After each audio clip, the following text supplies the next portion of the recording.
Listen to Kovai Vani. Enjoy the podcast by our enthusiastic young residents. Kovai Care is the best place to retire. Namaskar, Vanakkam. Greetings from Kovai Vani. We have with us a very great celebrity, and I'm very proud to interact with Sumathi Iyer. She is the first woman cricket umpire, and she has played more than 2 decades, if I'm not mistaken, or more than that, or three decades. Nearly. So it's just going to be an informal interview. So I think, I'm sure all of you will enjoy what we are talking about. And I have read so much about her. Unfortunately, I had not followed the game when I was her. She's almost my contemporary. Of course, she will be a little younger to me. Anyway, whatever it is, we have only heard names of women cricketers, but these are one of those who have made a mark, an indelible mark. And it's really a very great thing to have to interview her cricketing umpire, and that too the first woman cricketing umpire. She's brought pride not only to the country, of course to Tamil Nadu. So here we are. Sumathi, what do you think was one of the most difficult challenges you faced in your umpiring career? I mean, since I was the only lady umpire, I had to always have a male counterpart. And it's a male chauvinistic world that we live in. So it was a little difficult for the male organizers to digest the fact. But luckily, in those days when I was playing, it was only many women who were part of the Women Cricket Association of India and the State Association.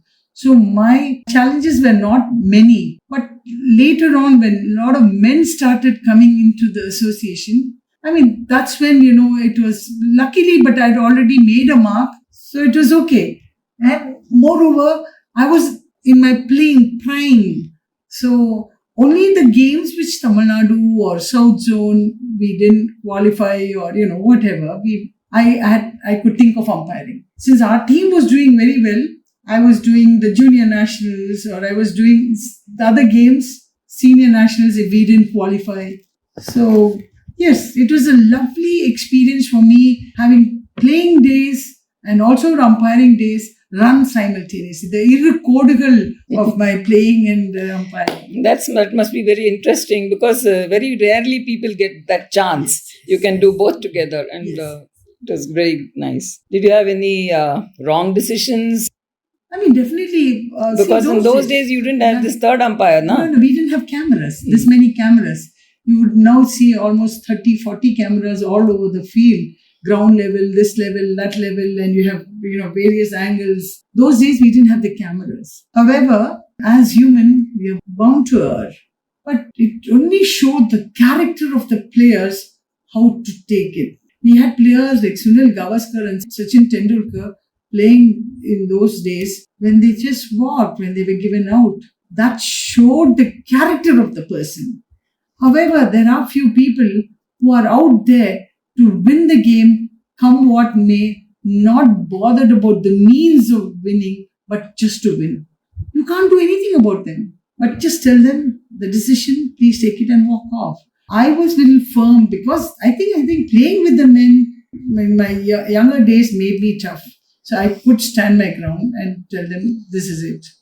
So it's okay. And if people feel bad about it, can't help it. Go on with the game. That's it. You were focused in it, so I think that overcame everything. What do you think? It's easy to be a player or an umpire? No, I think I enjoyed doing both. Because I'll just give you a small thing, as a player, we go towards the ball. As an umpire, you have to move away from the ball. I think that particular thing will tell you how it is. However, as a player, my role to ensure spread positive energy among my players and supported them on the field and see that they perform to the best of their ability. I think that was my role as a player. But as an umpire, to see that I instill that kind of discipline among the players and ensure the proper conduct of the game, because we are representing the organizers. Organizers are off the field, but they need somebody to see that the tournament went on smoothly and with less or no problems. I think we hold a very important in both as in the capacity as a player and umpire. I had a different role play, and I think I did it to the best of my ability. As an umpire, you would have had to stand all the 5 days in those days. Yeah. And it must have been very tiring. And somewhere I read that you were almost tempted to catch the ball. Yes. Because it is in your blood to play. And it must have come in your veins. Perfectly right. And when you see the ball in the air and by now I would have grabbed it. But when you see or feel a misfielding and dropping a catch, that was a terrible moment. However, I think umpiring and I'm playing the game I give both equal importance. I enjoy doing both because as a player, I have to spread positivity and give a lot of support to my players to bring forth their best. And as an umpire, we were representing the organizers. We had to ensure the proper conduct of the game and also while doing that, we needed to instill that kind of discipline among the players to see that, they behaved well. I don't know, I would certain pride I can say it, had some of our Indian cricketers, like Harbhajan or Srishant, or, those people who got involved in some cricketing, whatever, had they ever played under me, when I say played under me in the game where I had umpired, I don't think such an incident would have occurred because whenever I was out there on the field as an umpire, I ensured the best manner possible. I instilled that kind of discipline and, brought sense to them to say how they should behave on the field. Sunil Gavaskar and Sachin Tendulkar, the cricketing greats, few cricketing greats, many others are there. I'm not mentioning. But if they could just walk off when an umpire came out, between you and me, Revathi, don't you see the character of the person? Many players are so involved in the game. It's okay to be involved in the game. But they carry it to such an extent, they're not bothered about the means of winning the game, but they just want to win it at any cost. I would like to interrupt you. I think you hold Courtney Walsh as one of the best sportsmen. I think that particular incident where Courtney Walsh just turned back, stopped from his bowling run-up and asked the player to get back to the crease. I think that moment. I think you should describe that incident because our viewers may not be able to recollect. No, when West Indies was playing this game with Pakistan, it so happened, Pakistan, they had very little runs to win the match, and the match was absolutely close. They could easily win it. And Courtney Walsh, he was given the ball to bowl. As he came into bowl, he stopped because knowing the Pakistanis, they would do anything. He had left the crease long before Courtney Walsh had released the ball. And it was when the matter of few runs which was going to, see the difference, the win or the loss, Courtney Walsh, he just stopped his run-up. The finishing, where he ran in and he was almost going to deliver the ball, but he noticed the non-striker out of the crease. He stopped and he called the non-striker to get back to his crease. That moment, had he decided to just take the ball and remove hit the stumps, and the batsman was outside the crease, Pakistan would have lost the match. West Indies might have lost the match, but they won many hearts. I think it is very important, just not winning the game, which is important, but winning hearts is also a matter to be. True, very true. And it's really heartwarming to listen to all these episodes. Small anecdotes. Yeah, very interesting. Did you find umpiring abroad more difficult or different from home? No, I think abroad, I got to umpire Rotary World Cricket. And it was only men who, matches which I umpired. But in India, I got to umpire the women's matches. I got to umpire men's matches. In fact, I used to umpire the South Zone veteran men's cricket matches. All levels, school match. For me, any match, whether it was school or college or league or state or zone or whatever, international, I think a match is a match. When you go there, we are going there with a purpose to see the proper conduct of the game and, everything. But when you come out, having completed the game and having the true winners there, the game having played in the best possible manner, this is very satisfying. And you have played your role. And whenever I went abroad and umpired those matches all over the world, the Rotary cricket, they gave a lot of respect for me. When I say Indian, we had players from all over India. We had South, North, East, West, everywhere. But there are some people, I don't know, abroad they really respect. But there are still male chauvinists in our country who can't take a decision given by a woman. That's true. It's sad. It is just not on the field, it's even off the field. I pity their wives. It's sad, but that's the fact. And coming to think of it, is there any gender discrimination regarding your salary or opportunity? See, when the days when I was umpiring, when we were playing or when we were umpiring, during our playing days, I think we were more a liability on our parents because our associations didn't have that kind of money, Women's Run Association. So we were more a liability on our parents. But now having, as pioneers of women's cricket, having played the game, to such a wonderful level, today so much of it is given on a silver platter to the players who have come in now after 2000. Today, they travel by air, they are given 5-star accommodation. I'm talking about women cricket. Those days we travel even unreserved or even sleeper class, and we were given dormitories to stay. Even international matches where I have gone to play, we have sat on our suitcases near the toilet and gone to play. All that will not be heard of. BCCI has taken over, given a lot of benefits, and we used to be playing on any ground and a mat laid on it and played and got injured. But today they get to play on turf wicket, which was never thought out. Those days you didn't have any physiotherapists and all to run. No, today we have a team, and the supporting staff is the number of supporting staff is almost equivalent to the team, or 3/4 of the team. Those days it was just a manager and a coach. Sometimes we just went one person who played a manager coach. However, we were players who were so responsible that we never troubled. Even now I can tell you, when we all grew up, Revathi, you will remember our parents, we had a large family. Our parents did not find any difficulty in bringing 9 or 10 or 12 children. But these days, to bring up one child, the parents that was the similar situation when we played the game.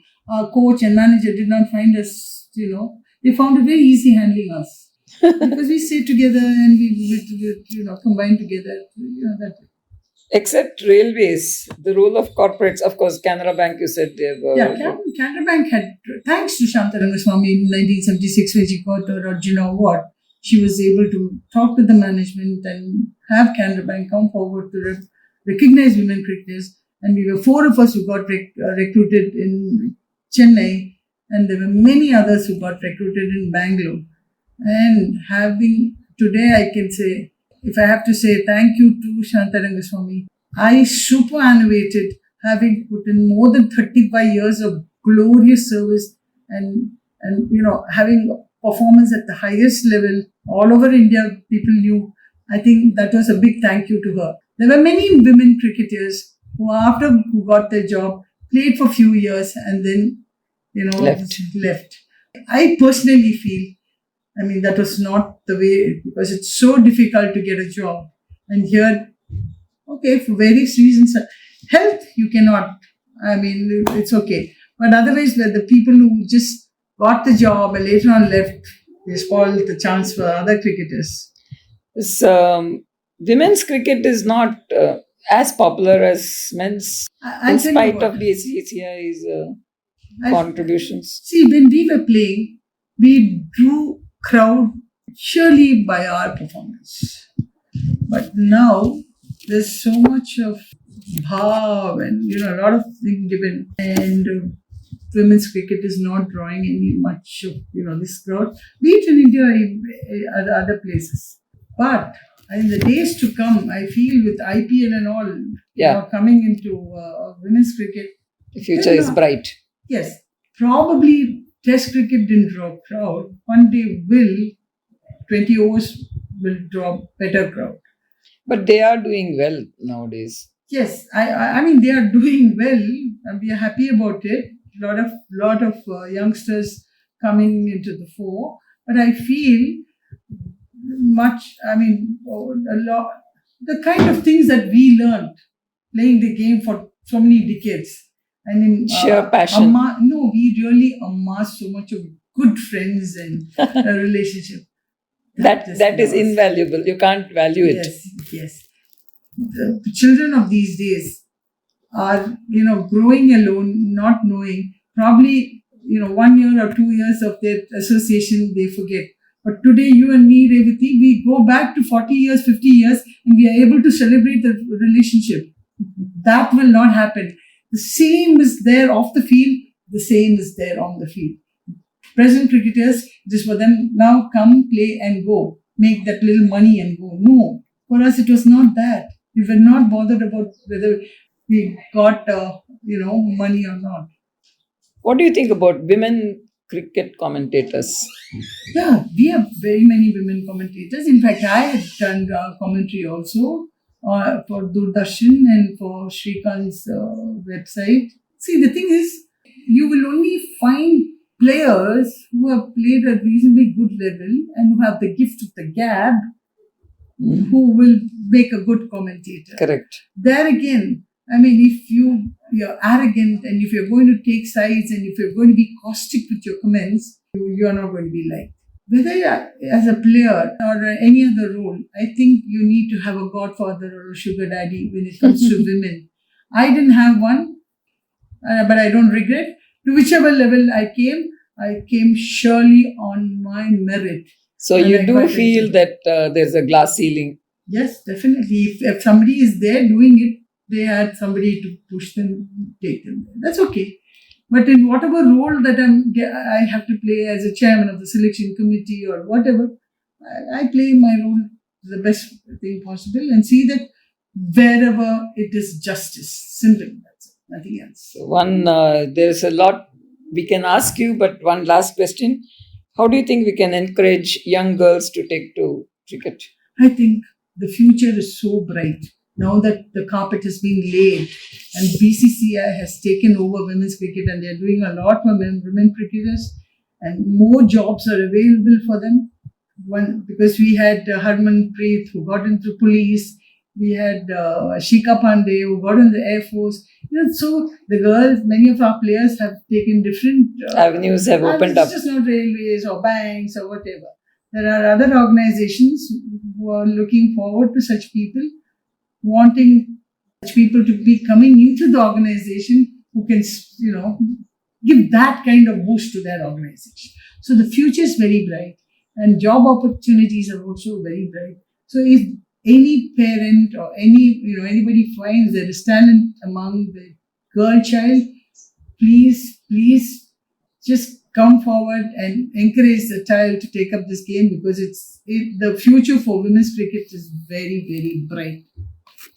Thank you, Sumathi. It's been lovely talking to you. Thanks. And I really deem it a privilege to have been with you today. Really, I enjoyed it and look forward to more. Your anecdotes were interesting. Only time is the... Thanks a lot, Revathi, for giving me this opportunity to be sharing with all your people. Seniors. Yeah, I think I enjoy sharing it with seniors because they know what we went through than to be sharing with juniors who can't relate to the situation. Yes, exactly. I think today has been a very, very memorable day, and as much as you enjoyed having this chat with me, I enjoyed sharing and reliving memories. It was lovely. Thank you very much. Thank you. Bye.